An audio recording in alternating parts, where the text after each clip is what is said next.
کے بعد مجھے کسی کی موت کی جو آسانی سے کوئی دنیا سے گیا ہو نا، اس کے مرنے پر مجھے کبھی رشک نہیں آیا۔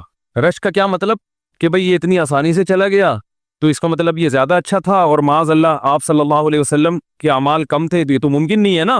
کہتے ہیں مجھے کبھی کسی پہ رش نہیں آیا کہ آرام سے مر گیا تو بہت نیک ہوگا، ٹھیک ہے نا، بہت مشکل ہے سمجھانا۔ امی عائشہ فرماتی ہیں کہ یعنی امی عائشہ کی حدیث کا مفہوم بیان کر رہا ہوں کہ نبی صلی اللہ علیہ وسلم کی موت کے وقت جو تکلیف کی حالت تھی اس کو جب سے میں نے دیکھا ہے، تو امی عائشہ کی بات کا خلاصہ یہ ہے کہ اب اگر میں کسی کو دیکھتی ہوں نا کہ آرام سے روح نکل رہی ہے، یعنی آرام سے مر رہا ہے، دنیا سے جا رہا ہے، تو مجھے اس پہ رش نہیں آتا کیونکہ بہت نیک ہوگا۔ کیا مطلب؟ اس کا نیک عمل سے تعلق بولتے کیوں نہیں ہے، لیکن ہمارے ہاں سارا مدار کس پر ہے؟ مرنے کے بعد شکل کیسی ہے اس کی؟ آڑا ترشا ہو گیا تو جہنم میں جا رہا ہے اس کا مطلب، اور اگر مرا ہوا ہے دانت کھلے میں ایسا لگ رہا ہے مسکرا رہا ہے، سیدھا کہاں جا رہا ہے؟ او بھائی اگر خدا نخواستہ کوئی لکوے کا مریض تھا، کوئی فالج کا مریض تھا، وہ تو مرے گا تو اس کا تو بیچارے کا ہوگا تھوڑا سا چہرہ بھی ٹیڑھا ہو سکتا ہے، کچھ بھی ہو سکتا ہے، نیک لوگوں کا بھی ہو سکتا ہے۔ تو مدار کس پر ہے؟ اعمال پر۔ اور نیک لوگوں کو بعض دفعہ موت کے وقت ڈبل تکلیف دی جاتی ہے۔ ایک تو اس لیے دی جاتی ہے، یا تو اس لیے کہ کوئی گناہ ان کا باقی رہ گیا ہوتا ہے۔ اللہ کیا کہتے ہیں بھائی قبر میں جانے سے پہلے اس کو ہمارے پاس دھلا کے لے کے آؤ، صاف ستھرا ہو کے۔ اب ہمارے پاس آ رہا ہے تو اب ہم نہیں چاہتے کہ اس کے گناہوں کی گٹری ہو، اس کو پاک صاف کر کے لے۔ میں نے بڑے بڑے بزرگ دیکھے جن کو آخری وقت میں بہت مصیبت میں گزری ان کی، یعنی زندگی کے آخری ایام، بیٹیوں کی ٹینشن، کسی بیٹی کو طلاق ہو گئی، وہ گھر آ گئی، کوئی اور مسئلہ ہو گیا تو بڑی ٹینشن میں آخری وقت، لیکن وہ زبان سے کیا کہتے تھے؟ شکر، کیا شاید اللہ تعالی ہمارے گناہوں کو معاف کرنا چاہتا۔ اولاد کی حدیث میں آتا ہے کہ انسان کو اس کی گھر والی کی طرف سے، اس کی اولاد کی طرف سے، اس کے جسم کی طرف سے تکلیفیں پہنچتی رہتی ہیں اور اس کے گناہ معاف ہوتے رہتے ہیں، حتی لقی اللہ طاہرا مطہرا، جب اللہ کے پاس آتا ہے نیٹ کلین، بالکل گناہوں سے پاک صاف ہو گیا۔ لیکن یہ تکلیف ہوتی ہے جس میں صبر کی توفیق بھی ملتی ہے، کیونکہ اللہ دے رہا ہے نا تکلیف، اور اللہ سزا کے طور پہ نہیں بلکہ کفارے کے طور پہ، تاکہ ہمارے پاس آئے تو صاف ستھرا ہو گئے۔ تو اس تکلیف میں پھر صبر کی توفیق، اس لیے علماء کہتے ہیں جس تکلیف میں صبر کی توفیق مل رہی ہے سمجھ لو یہ رحمت ہے۔ یہ کیا ہے؟ رحمت۔ یہ اللہ آپ کو بنانا چاہ رہا ہے کچھ۔ اب لوگ کہتے ہیں یہ والی تکلیف کیوں، وہ والی کیوں نہیں آئی، یہ تو بہت زیادہ ہو گئی۔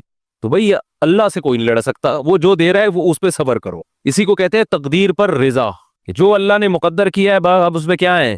کوشش کریں گے اللہ سے عافیت مانگے، اے اللہ ہمیں تکلیفیں نہیں چاہیے، ہم تو ویسے ہی کمزور ہیں، ایسا نہ ہو تکلیف میں اور ہی نافرمانی پہ نہ آ جائے، ہمیں تو خوشیوں بھری زندگی چاہیے، اور اللہ ان خوشیوں میں شکر کی توفیق دے کے گناہ معاف کر دے، ٹھیک ہے نا۔ جیسے لوگ حکیم کے پاس جاتے ہیں، حکیم صاحب کے پاس دو طریقے ہوتے ہیں علاج کے۔ ایک طریقہ تو یہ کہ بھائی یہ کڑوی گولی ہے، 2-3 کھاؤ گے فٹ فاٹ ہو جاؤ گے، اس میں یہ بھی پرہیز، یہ بھی پرہیز، یہ بھی پرہیز۔ اور ایک طریقہ ہوتا ہے بھائی دودھ جلیبی کھاؤ، علاج لمبا ہو جائے گا، لیکن وہ دوا میں کیا ہے؟ دودھ جلیبی۔ تو آپ کہتے ہو بھائی یہ دودھ جلیبی والا مجھے دے دو، ٹھیک ہے لمبا علاج کروا لوں گا، فائدہ دیر سے ہوگا، لیکن میں یہ کریلے کا جوس نہیں پی سکتا۔ تو ہم نالائق لوگ ہیں، شکر سے بھی انسان کے ترقی ہوتی ہے، تو اللہ سے یہ مانگنا چاہیے اللہ ہمیں نعمتیں دے، تکلیفوں سے بچا اور شکر کی توفیق دے تاکہ ہمارے درجات بلند ہو۔ تو شکر کے بھی تو بڑے فضائل ہیں نا، تو مانگنے تو کیونکہ عبدیت اور غلامی کا تقاضا یہ ہے کہ اللہ سے عافیت مانگی جائے، لیکن اللہ تکلیف دے دے تو اس پہ صبر۔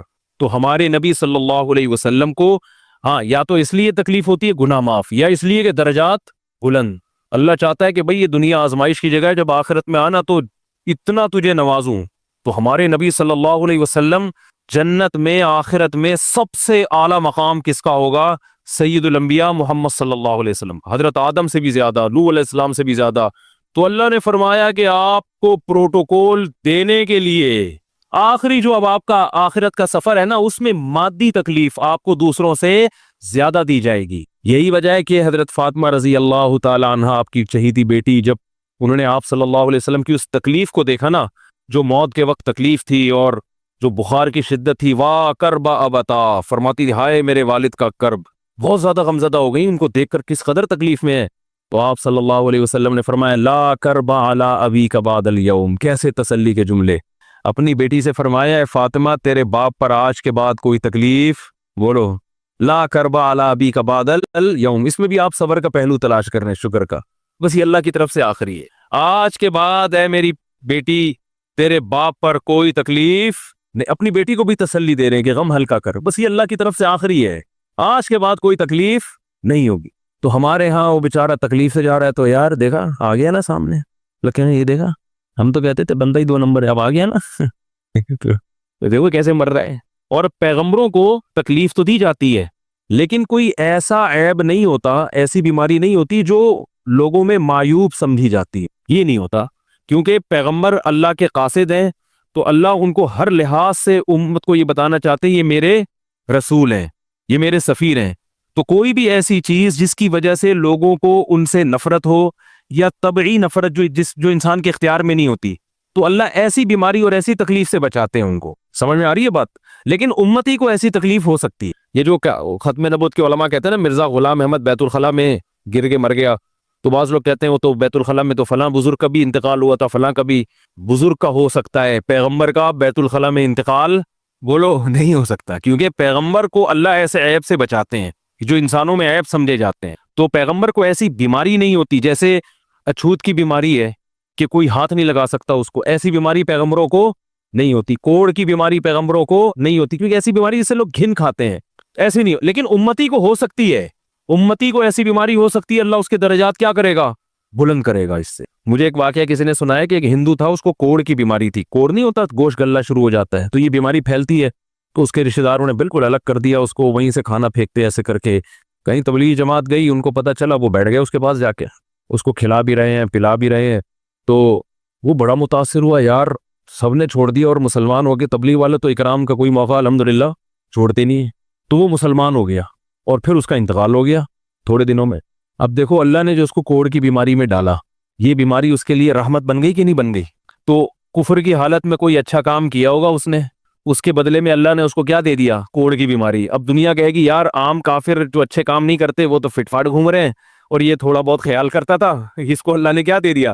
بھائی اس کو دیا اس لیے کہ اللہ کو پتا ہے کہ جی کوڑ میں ہوگا تو تبلیغ والے آئیں گے، اس کی آؤ بھگت کریں گے، اور یہ کیا ہو جائے گا؟ اسلام میں داخل ہو جائے۔ تو اللہ کے کام ہے، یہ اللہ ہی بہتر جانتا ہے۔ تو بعض دفعہ اللہ تکلیف میں ڈالتے ہیں تاکہ آپ کے گناہ دھل جائیں، تو اس لیے موت کی جو تکلیف ہے نا، اچھا اور عین ممکن ہے کوئی بہت بڑا بدماش ہو، بڑے آرام سے مر جائے، اور مرنے کے بعد ایسی خوبصورت اسکن ہو جائے اس کی، کیونکہ اسکن کی اچھے یا برے ہونے کا تعلق موسم سے ہے جینے، ٹھیک ہے نا؟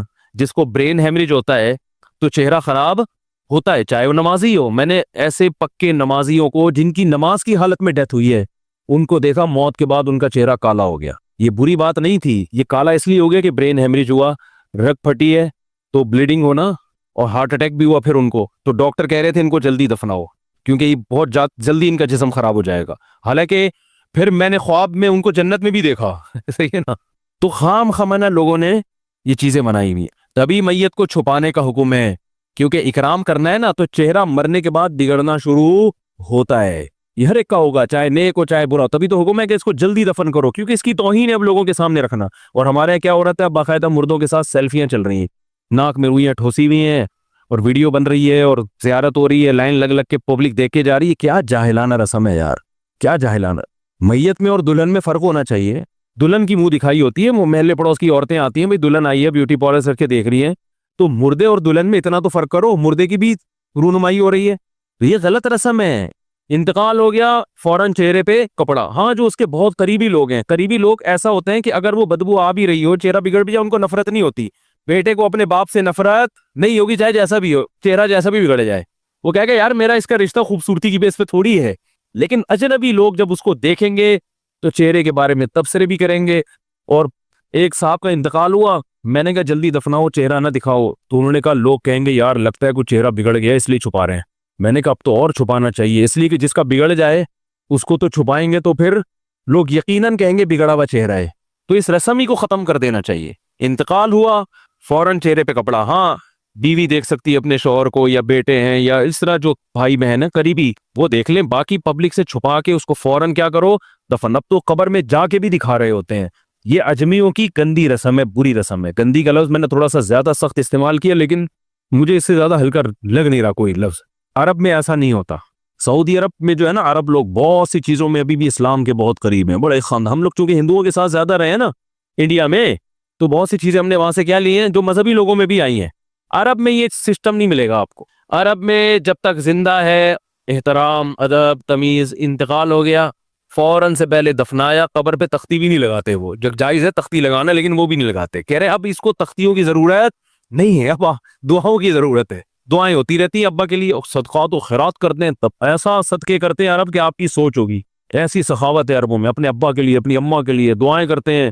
وہ میں نے بتایا نا ایک واقعہ میں نے بہت پہلے سنایا تھا، جدہ میں کسی کے ہاں ٹھہرا ہوا تھا، سعودی عرب میں، پاکستانی تھے وہ کسی عرب کے ساتھ 30 سال سے ملازمت کر رہے تھے۔ عربوں کا نا آپ کو ایک پہلو دکھایا جاتا ہے میڈیا پہ، جو اچھا پہلو ہے وہ نہیں دکھایا جاتا، جو اسلام کی وجہ سے ان میں خوبی ہیں وہ نہیں دکھایا جاتا۔ تو ایک عرب شیخ تھا جس کی ہاں یہ ملازم، دوسرا عرب کا جو اصل کلچر آپ کو ملے گا گاؤں دیہاتوں میں، شہروں میں تو پتہ نہیں کون کون آگے آباد ہوا ہے، اس میں اچھے بھی ہیں برے بھی ہیں۔ کہہ رہے میں نے دیکھا کہ وہ ایک عرب شیخ اپنی فیکٹری سے نکلا، میں تو ایک بھکاری آیا، اس نے اللہ کے نام پہ کچھ مانگا، اس کے پاس پتہ نہیں تنخواہ بانٹنے نکل رہا تھا کیا نکل رہا تھا، اس کے پاس بہت سارے پیسے تھے ریال، تو اس نے اس کو بھکاری کو دے دیے۔ بھکاری کو جیسے دیے بھکاری نے، اچھا یہ عرب بھی 80 سال کا بڈھا، تو اس بھکاری نے اس کے عربی کے ماں باپ کو دعائیں دینا شروع کر دی دل سے نا، وہ پاکستانی تھا، وہ بڑا ہوشیار، دعائیں دی، اللہ کرے تمہارے ابا کی مغفرت ہو جائے، اللہ کرے، تو وہ عرب کو اتنا اچھا لگا اس نے اور دے دیے۔ پھر وہ شروع ہو گیا تو اللہ کرے تمہارے ابا وہ پھر اور دیتی، کہہ رہے اتنے پیسے اس بھکاری کو دے دیے، میں نے کہا یار یہ تو لاکھوں پتی بن گیا ہے، سارے پیسے ختم ہو گئے اس کے پاس، اور وہ گھنا دعائیں دیتا جا رہا ہے، وہ جو گھنا تھا نا وہ کیا کر رہا ہے، وہ بھی گھنا بن کے طبیعت سے دعائیں دے رہا ہے، وہ اور رونا بھی آ جاتا ہے پاکستانیوں کو، آپ کو پتہ ہے۔ تو کہہ رہے وہ چلا گیا، پیسے ختم ہو گئے، اس عربی نے کہا اگر یہ میرے پاس اور بھی پیسے ہوتے نا، یہ دعائیں دیتا رہتا میں پیسے، بعض ایسے جذبات ہو جاتے ہیں نا انسان کے کہ اس کو لگتا ہے کہ شاید یہ دعا قبول ہو رہی ہے، بعض ایسی کیفیات آ جاتی ہیں انسان کے اوپر۔ تو وہ پاکستانی تھے جنہوں نے مجھے واقعہ سنا، کہہ رہے ہیں یار ان کے اندر کوئی ان کے قریب رہے نا تو بعض چیزیں ان میں بڑی خاندانی، عربوں میں ماں باپ کا بہت احترام ہے،